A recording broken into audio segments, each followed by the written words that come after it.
The U.S. has its challenges for sure, but inflation is coming down, and as a result of that, the Federal Reserve is likely to reduce interest rates relatively in the near future.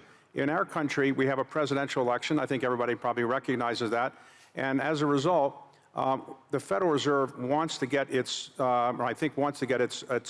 rate cuts out of the way before the presidential election is in full steam. Because if you have rate cuts right before a presidential election, it will be seen as helping the candidate who's in the White House, because it'll gin up the economy, is the theory. And so the Republican nominee would not be happy with that. So the Fed is going to get 3 rate cuts in or more this year, as I expect it will. It will have to get those done relatively in the first quarter, certainly in the first half.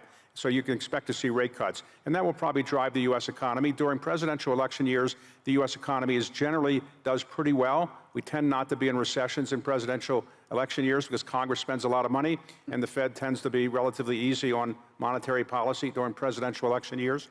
The biggest risk for the U.S. economy is the usual risk that everybody has. Are we going to be in a war somewhere, something like that? Is there going to be another pandemic?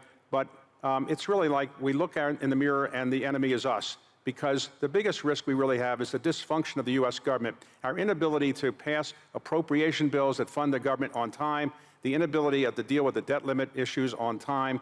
Those are the biggest things that worry me, whether at some point the U.S. government just can't get these issues done because of the political problems we have in the country.